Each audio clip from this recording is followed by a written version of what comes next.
Thanks for staying with us. So this morning we'll be discussing the unwholesome practices that are quite overwhelming and prevalent in our society today.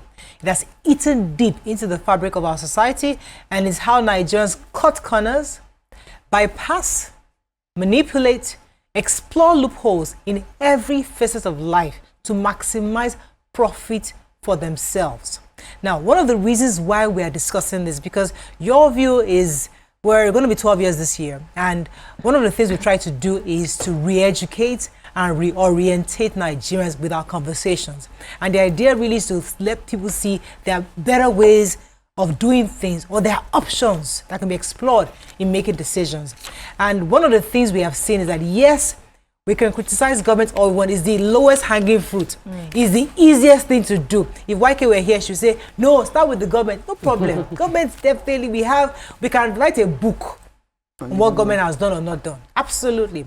But today, we're examining ourselves. We're evaluating all the areas we as Nigerians, we malign the progress that those well-meaning Nigerians are trying to achieve for us. A few of the things we've seen, contractors, for example, will either overquote materials, cost of materials, steal or divert, inflate cost of materials, buy substandard materials for you. Another example, tailors. You give tailor 6 yards.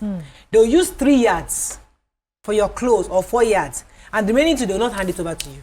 Back in the day, that is, they'll leave it, they use for hair time. Now, they just say, the card's finished. You now, maybe 2 weeks, you now see them with their children, wearing your Ankara, and you'll be thinking, it's part of what we do. Mechanics are not left out. Different notorious acts, they will buy substandard products to use, and they will do something, they will not give you full service so that you can always keep coming back. These are some of the things that we see in Nigerians. Ramatu, you have any other one that you see? Yes, so they said boutique operators will also sell fake items in the name of original. Yes. And they will not tell you the truth.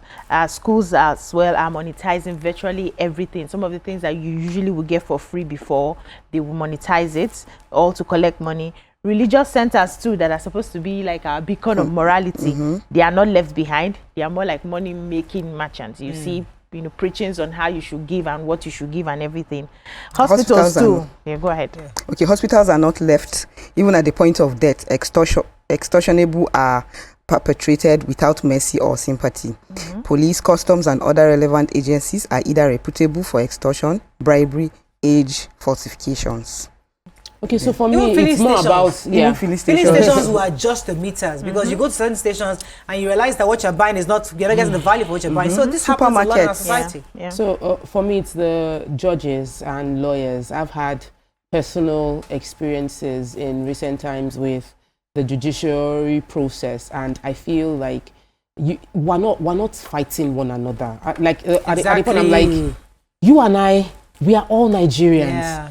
You are a judiciary worker, does not, why are you treating me like you are the government, you are the lead, I want to punish you for being in Nigeria? Like, we're all together in this boat. They're also the civil servants that are meant to, you're supposed to walk into the ministry, you go in there and then they'll welcome you like, oh, this is Ministry of Work, so here, our own is to do road. You have a complaint, let me take it down for you. That would be, is a movie. I just played out a movie, because what you experience is, the reaction is not what you expect. The reaction is not, you're not welcome. How am I going to make money? You like, what's in it for me? And that conversation has nothing to do with it's just human to human interaction, where you are employed to do a job as a civil servant, and your reaction is not on how to do that job, but in finding a way where as like opportunities to make money. Opportunities to make money is the scheming. That's what we're discussing. The natural attitude of scheming that we find in almost every corner of the country when you are examining what is going on. So I like how you started. We're not at war with each other. Because if we have that mindset, maybe things will be better. Because we are constantly like in a one-man battle. I'm driving, and my own is to chance everybody just to get where I'm going to. If you want to do my hair, my own is to so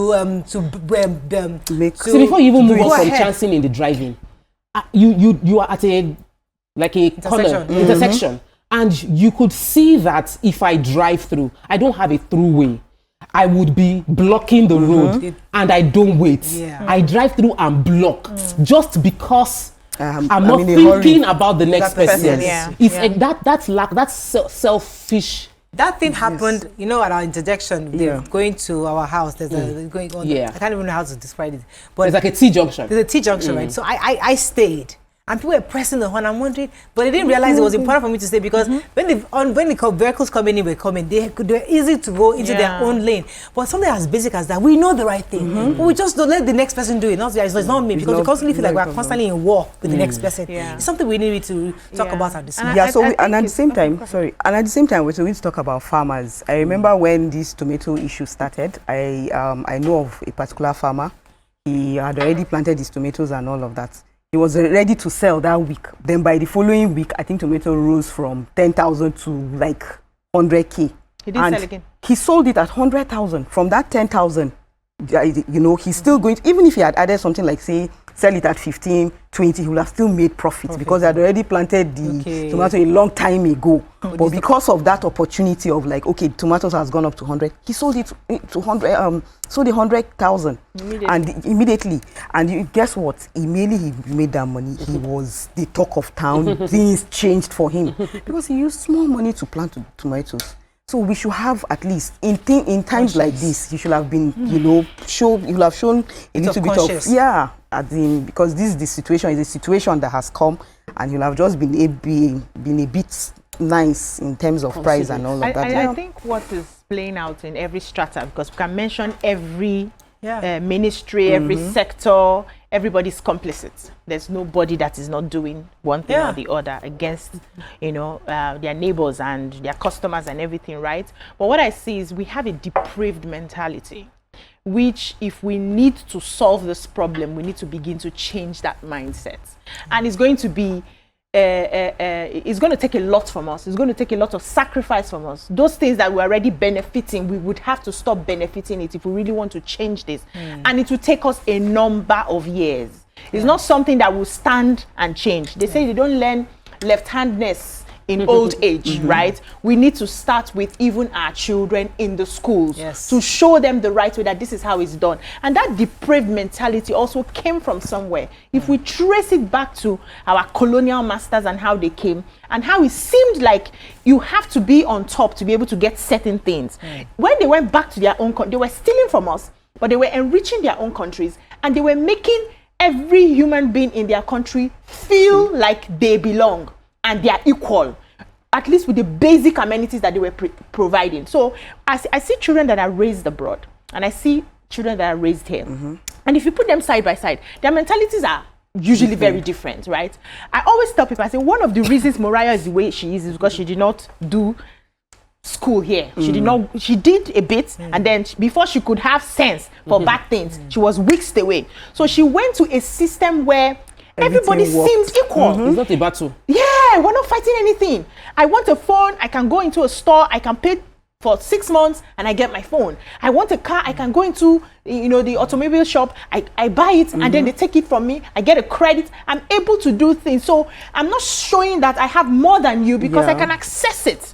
With that sort of system, you see that people start relaxing, and that's why when those people come here, they wonder, why you people, what are you fighting for? They come to your wardrobe, how many clothes do you have? What are you wearing? I travel and I go visit people, and I see that they don't bother about the things we bother about. We are coming from a depraved society where I have to have it anyhow just to show that I am better than you because I have suffered. You don't know the suffer that I suffered. Now it's time for me to even if I am a gate man, this small authority I have, I will show people. I will show people. So it's not about calling out the different industries and what they are doing. It's about what is the mindset that is driving the people. It's the people. So we complain here. By the time we get to government, it's the same thing. If I can steal in my house, and you can do business with you, and I can cheat you. What happens if I become a minister tomorrow? I will cut corners because I'm already, it's part of life. In fact, if you don't do it, you are seen as a fool. You are seen as you don't have sense. So you were a governor for 4 years, you could not do something for your family members. You cannot do something. So it's a mindset that we need to be intentional about changing, and now every hand has to be on deck. But the teachers, but the parents, but the schools, hospitals, everybody. And we need to start in our daily or day-to-day activities, start changing the way we do things. So for me, I want us to talk about the impact of what we do. You see, sometimes we think about the impact for ourselves. I jumped through the queue. I got free. But what happened when I left? I have the opportunity to adjust my meter on my own, where I'm selling my pump, and I get away with it. What's the impact on other people? In scheming in businesses, there was a day in my meeting with my team. I call it, we do wisdom and wins. And wisdom and wins, we celebrate the wins of the team, and then I share some wisdom nuggets. And I said, when you realize the impact of you seeing a customer's call and you did not pick it, do you realize the impact? You saw a customer's call and you did not pick the customer's call. The customer is going to buy land. The customer would invariably pay your salary. The customer is what sustains the business. And you don't pick the call because you are tired. That customer then goes to buy from someone else. It impacts the revenue we are going to make. It impacts the fact that somebody on the site that is engineer or the supplier that the far-reaching, the ecology of impact that your one selfish corruption move is having. So I saw a video, Morayo, there was a mansion with expired drugs being rebranded. Now, that person will become a billionaire. He will come on Instagram, God did it, he will be celebrating. What's the impact of you setting up a factory in a mansion, relabeling expired drugs to sell? There's kidney and liver failure. People will die from what you're doing, but you're making money. You are rebottling drinks, and you are feeling smart in your mind that person where they buy BSF, make it know. But your impact of what you're doing on the lives of many people, some people, the number of people that will die. So you are in the hospital and you are given this number of drugs to disperse, and instead of you to disperse it, you take it and go and sell it outside. What's the impact? So we're not thinking the impact of our activities. We're only thinking selfishly of I'm benefiting my own children. My children will go to good schools. Oh, it doesn't matter. I don't care if the public school does not get the chair. The contract was awarded for 15 chairs. You do 10 substandard chairs. Your children don't go to the public school. Whose child goes to public school does not get good education? They block the road for your children when your children come back from abroad for 30 December and they lose their lives. So you don't see the impact of the seed you sow in the past. Everything comes, it's a circle, and it will come back to you. We need to get that very, very seriously. I saw the way, when I went to Rwanda, the way they shared their story, and the way they keep sharing their story, that this would never happen to us again because we say and we educate our people. Nigerians need to be educated about the impact of corruption, the impact of selfishness, so that when they keep sharing it, the moment when you feel like adding extra zero to that contract you're about to get or falsify, you realize the impact and how it might affect person around. Because somebody needs to articulate the effects of this thing. So we haven't really sat down, and I think I like how you raised the Rwanda story, because I remember it was last year we went to the International Women's Leadership Conference, where the woman from Rwanda was saying that there was a conversation where all the parties sat down, and you have to look the person who raped your child and tell the person, I forgive you. Like, you have to confront each other, because after that process, they could not live in harmony and know that we have a shared history and then can move on. We as a people, corruption has eaten to the fabric. So this thing called corruption, we need to confront it, where both of us are telling each other, BC, you inflated those figures. And we must say that because you inflated the figures, this is the effect of what happened. This person did not get the money because the money finished, because they have to pay you the inflated figure. That money couldn't go for this other when you hear funds that some government or not even government, like contracts inflated, what can build a like 5 bridge would build one. And it is not because the money was not like it wasn't given. It was that the person that collected the money did not. So we find it easy to blame the politician that you did not go and supervise what is going on. What of you, that the person that collected the money and did not do the job? And the impact. If we not read papers, a few days ago, said a 100-bed hospital that was built, nothing to how many years, nothing to show for it. The contract was awarded. Money was released. Money was released. There is no 100-bed All of them are with their own maternity personal hospital. this thing. But you know, it's a bit difficult when you go somewhere and then you see everybody doing a certain pattern. You know that all of them, they are doing the same thing, and then only you will want to make it right. Yeah. Only you want to say, oh come no, after okay, you. let me not join them. It's always very difficult. At the end of the day, you just join them. Because I remember there was a time where in school, right, you put out your rules and regulations in school, and you say these children shouldn't do this child shouldn't do this and all, and then you find out that there are some children that are being favored simply because their parents pay more money or have contributed one way or the other to the school. So those children, when they do something that's not right in the school, you see that they give them excuse and say no, it's okay. They don't even do anything. They don't even punish them when they do something wrong in school. Their parents have. Because their parents have. So at the end of the day, all of us, we just have to find a way. I don't know how it's going to be, but if like 80%, 90% are into corruption, it's going to be very difficult for that 10% to be able to 90%, change. 99%. So To be able to change that. I think that's where myself and YK, and we had, I think it was yesterday or 2 days ago, where we were having this debate, like, in this basket, and she was saying that once the eggs are rotten, all of us get rotten. Yeah. But I'm thinking that even though 2 of us are not rotten, is there a way we can begin to convince and start sharing this positive story and try to educate those around in our circles? It's difficult. It is. It's difficult because if we don't do that, we will have a banana republic where everybody is just living and we are all, there's lawlessness. Yes. And it has happened in our country for a while. Yes. But how do we change it? Something must start from somewhere. So it's difficult if you do not have influence. And that's why, me and back YK to will leaders. always go back to Leaders. the people who are at the helm of affairs. It's not the child that brings the change to the house, right? Till the father wakes up to say, okay, this is what we want to be doing in this house. You can just be making noise in your corner. Let me just give a very quick example. I remember the first time I started attending church in my house. And then I would sneak. They say, don't go to church. I would sneak, go to church and come back. Like, I've given my life to Christ and every time I go to church. The day they beat me, I say, you're not good. They locked the door, you're not going anywhere. There was nothing I could do. But when he gave his life to Christ, oh yeah, everybody. You have to follow that into church, you have to follow whether them. you give your life to Christ or not. But that's just by the way. So what I think is, we don't know our story. There's an adage my father-in-law always says. He says, if rain beats somebody to your house and you want to cover the person, don't be in a hurry to cover the person or to dry the person up. Ask the person, where did this rain start beating you from? If the person does not know where the rain started beating him from, he will not know who covered him when he got dry.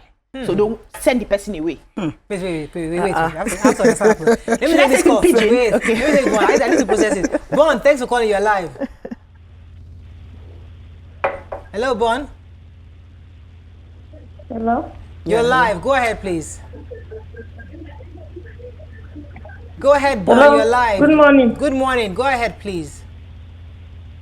Good morning, beautiful ladies. You're all looking good. Thank you, ma'am. Morning. Ramatu Inakwana. Happy hello. Sanu. Yeah, what's that? Yes, ma. I want to contribute that as a mother, as a father, you should be a role model to your children. Your children should learn from you. Sometimes we lie, we pick calls and lie, and we are telling our children not to lie. What are we teaching them? This should start from our homes. True. As in, we should be role models to our children. Let our children see what we are telling them to do. Let them learn the good things we want to see in our government, the good things we want to see in our society. Our children should learn from us. That's my submission. Thank you very much. Amazing. That's So also going to talking what about you modeling. said. Yeah. Should I repeat? Yes, repeat it properly. Yeah. So if rain beats somebody to your doorstep, Yeah. instead of being in a hurry, the way we are always jumping in to help people to cover the person, ask the first question: where did this rain start beating you from? Okay, If the person does not know where the rain started beating him from, he will not remember who covered him when he got dry. If you do not know your history, you will not know what to avoid. Light and darkness work together. If you've not experienced darkness, you will not appreciate light. So because we have forgotten where we came from, we have forgotten our identity, we have forgotten the stories of the Civil War. Many of our children, none of us here can even give the story of the Civil War. I heard firsthand from my father. He was quite very young at the time. But even at that, you know, his experience as a child that he gave to me. I can't even give the experience now. We have forgotten our story. Now, anytime we go to Rwanda and we see their genocide, their memorial ground and everything, we see all those things. We see how they kept the history, they kept the bones. You would cry, you would see the ammunitions that were used, you would see human beings, but you would see the children that were killed, their names. This is 4 years, this is 5 years. He was shot to death. You will see all of those things. I have to go on a break. Okay. I have to go on a break. All Let's right. go on a break. We'll be right back.